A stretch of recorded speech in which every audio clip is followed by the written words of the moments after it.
Welcome back to your exponents notes, part 2. So now that we know what the base number is, and we know what the exponent is, and what it means, now we need to figure out some specialty ones, such as 3 squared. So the reason that we call numbers with the exponents of 2 squared is because their arrays literally make squares.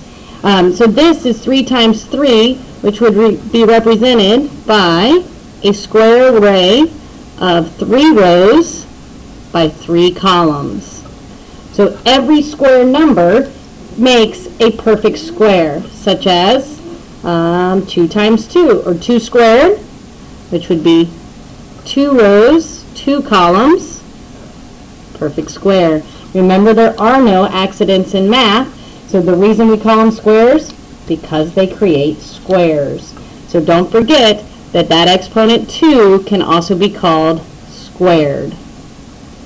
Now that you know this information, why would you conject or infer that we call numbers with the exponent of 3, 3 cubed? If you said because those arrays or those configurations make a cube, you are correct. So exponents of 3, we call them cube because if we add 2 times 2 times 2, that's kind of like having the length, width, and height of a shape being 2 by 2 by 2. And try your best to make this 3D figure here. If you can't quite get it, make sure that you get some semblance so you know you can help yourself remember. So if I had a length of 2, a width of 2, and then the height of 2, I would multiply, I don't think that's how you spell height, I would multiply 2 times 2 times 2, which would make a perfect cube. And remember, it would equal 2 times 2 is 4, times 2 is 8. So there are 8 cubes, or 8 squares in this cube. Now we're going to do some practice. If you saw the directions, write 4/5, 4 to the 5th power, as a product of the same factor. What are they asking you to do? Well, if they want you to write it as a product, you automatically know that's a multiplication problem. You know factors are numbers we multiply together, so these are factors, and they want it to be the same factor, so these numbers need to be the same. So what they're asking you is, what does 4 to the 5th power mean? Hopefully you wrote that it means 4 times 4 times 4 times 4 times 4.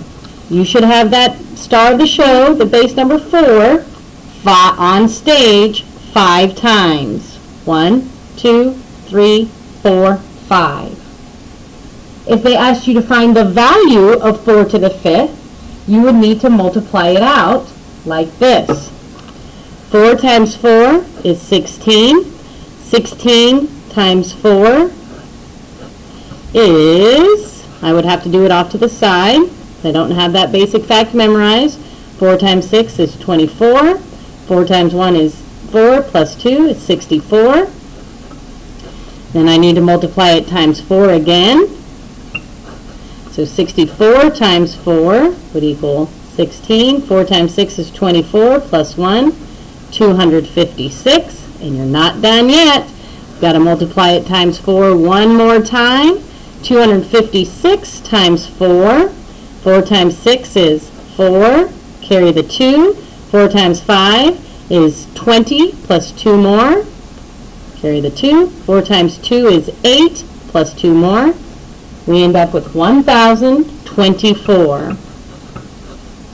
As you can see, sometimes people say, wow, that is growing exponentially. That means it is growing big time, because just from 16, then we go all the way to 64, 256, and then 1,024. It grew pretty quickly. Now I would like you to try to write this number as a product of the same factor. So if you had to do 7 to the third, writing it as a product of the same factor, what would that look like?